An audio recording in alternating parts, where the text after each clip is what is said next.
My desk is a mess. Anyways, welcome to this review. As you can see, here I have the item in question. Now, what is this? Why are you holding a Cloud 2? This is not a Cloud 2. This is a Cloud 3. Yes. Still wired. And still no removable cable. Why? Like it looks. Wait, let me show you. That's the microphone. You see, it looks removable, but it's not.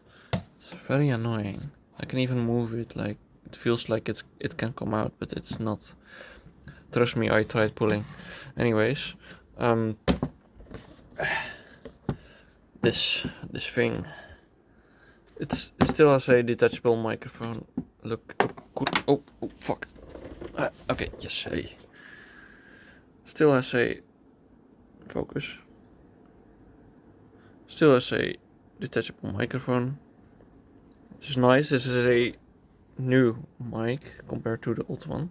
I actually had my friend bring over his HP Cloud 2. I have personally never tested the Kingston Cloud 2, so anyways, let's get started with the basics. Here I have the HyperX Cloud 3 in its normal red color. It's a gaming headset with angled 53mm drivers. Wow, guys, and memory foam. Whoa, that's crazy. A durable metal frame with an ultra clear microphone. Wow.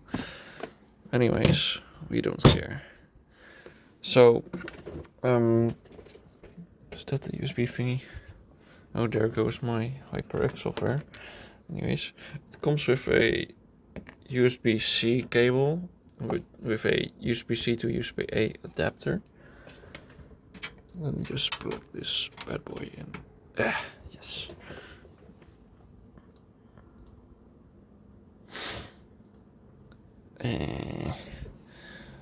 And you can also just take it off, like here, if I can.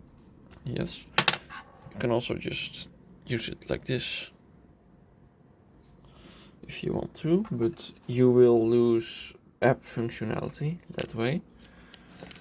But that does not matter. Why? Because let me tell you about the app. So we have two pieces of software that make the Cloud 3 what it is. We have what's it called? HyperX Ingenuity. Yes, that's the software on the left. So I'll just expand it real quick. So this is the HyperX software, because HP owns HyperX now. So yes, as you can see, here we have volume controls, mic monitoring, TTSX spatial sound. Never enable this. This is useless and it sounds horrible. And here we have the built-in equalizer. For anyone wondering, I used this EQ. This is 4 decibels increase. This is 2.5. This is also 2.5. Then here it's 3.4. I couldn't get 3.5, so this is 1.8, and this is minus 2.1. It's just 0.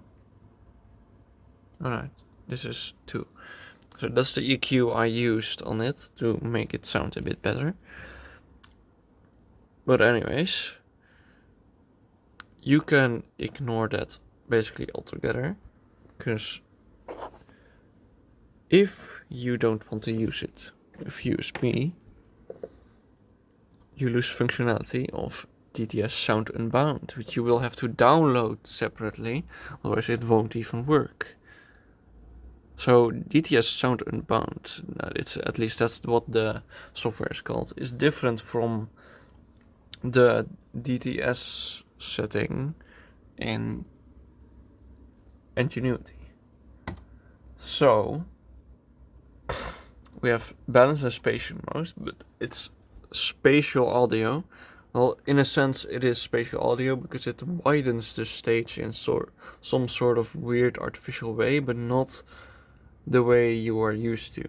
So, what I'm guessing is HyperX or HP decided to collab with DTS to make a special DSP in the DTS Sound Unbound software to get the sound signature that they want with this headphone and to get the performance that they want.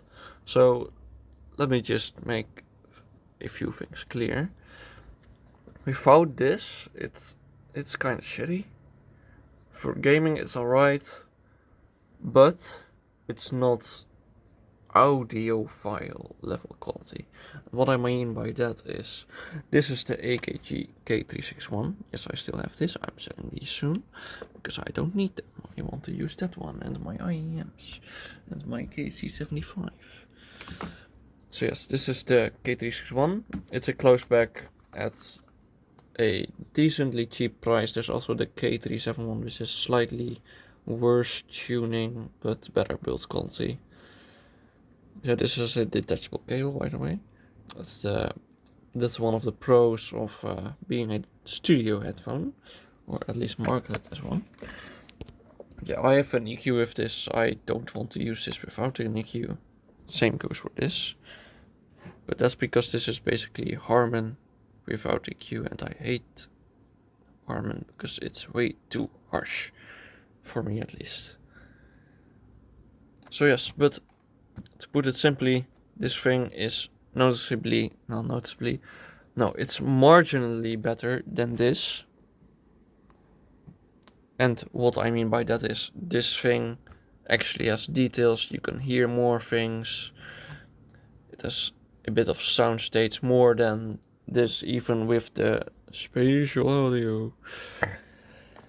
So yes,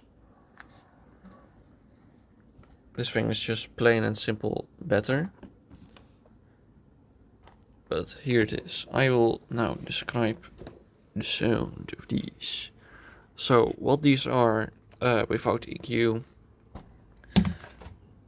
These things have no sub-bass, which is smart-ish for gaming because it's not useless. It's not useful for gaming because this is a gaming headset. They made this for gaming. Okay. So they have boosted the mid-bass a tiny bit because you can feel some dynamics, but not really. That has more. But that's audiophile close back that goes into amp. Or no amp. You can use this thing fine without an amp. Just for your information. Anyways, no, not much dynamics. It sounds really bland. But it's for the average person, it will sound pretty damn good. But without EQ, it might sound boring for them. And what I mean by that is, it's just, there's not a bunch of bass presence, and the upper mid-range is recessed. Hence why, wait, let me just pull Ingenuity out of my ass. Get away. Ingenuity. As you can see by my EQ that I made here, this is the upper mid-range right here. Yeah, I boosted that up. That helped it a lot. Upper mid-range is kind of like female vocals and still a bit of instruments. That's kind of what it is. Anyways, yeah, this thing is not really detailed. It's okay for gaming, I guess. That's still better. A Sennheiser HC560S, which is better than that for gaming because of its soundstage. And like, actually noticeably, it's not just like, oh yes, it sounds white. Ooh. But no, it's actually like better. Yes. Anyways, if you are gaming and you want a headphone that's also good for music-ish, HC560S, and you don't have an amp, that's same thing still applies. This is better for music, however slightly than the HC560S, but worse for gaming. This is even worse than this, and this is also even worse than this, but this, the KC75, even beats the HT560S for music, and also comes close for gaming use. So yes, $20, $15, KC75, better than this, better than this, better than HT560S. Boom. But the microphone, what about the microphone? Well, I can tell you that it's a pretty good headset mic. Like, some people said they have issues with P's, like for example, because there's no filter. There's kind of a filter, but honestly, that's just a skill issue. If you're gonna complain about that in a $100 headset, just get a microphone. Come on. They're not that expensive. I have had this microphone for 5-6 years. It's still working fine. Sure, let me take this. Okay, I'm not taking this off. Anyways, it's a bit damaged because it fell one time. But that doesn't matter. It still works perfectly fine, and it's better than this microphone. Guess what it cost me? Yeah, sure, it cost me €100 back in the day. But that's because it was marketed as a good microphone. Ooh. But all in all, this is a Moron's MPM 1000U clone that came with a stand and an arm. I don't have the arm anymore because I hate arms. I don't think I can even use an arm properly in this setup. Anyways, forgive my setup for being extremely messy right now.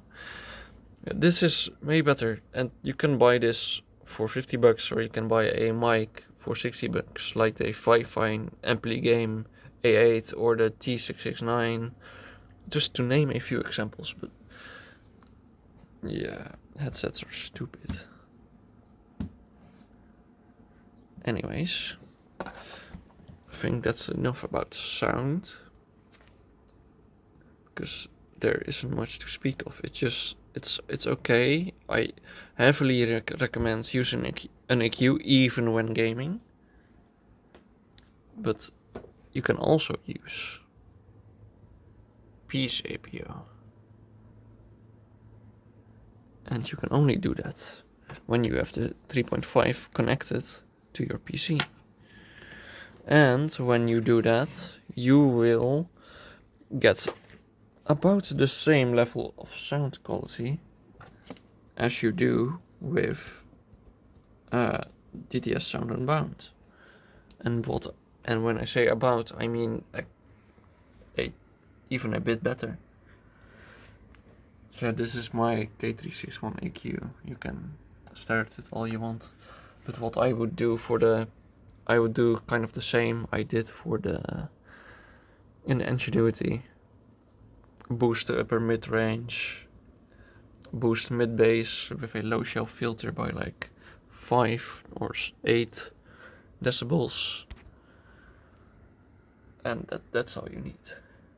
So now we have the comfort and build quality. Wow, this thing is very comfy. As you do, this is its smallest state. There's one issue with that. It doesn't get as big. Like, this is its max extension. Like, I assume it will be fine for people with big heads, but I can still wear them like this. And that's the first time I have ever been able to wear a headset or headphone, for that matter, when it's, all the way in its biggest form. Like that. That's not even... Wait. Okay, hold on. Yeah, that's not even halfway. Yeah, this this fucking... Yeah. Oh no, I'm going to get demonetized. No. Yeah, like I have monetization. I don't care. But yeah, this headset is really comfy. My friend said he preferred the Cloud 2 over them, but honestly, the Cloud 3 fixed an issue with the Cloud 2 is that a lot of people had problems with the fact that the cups were too small. And they fixed that with the Cloud 3 because they are noticeably bigger. But there's one weird issue. On my right ear, there's like, if you put it on, then you will notice some sort of, at least I did with mine, and my friend did too, with trying this one.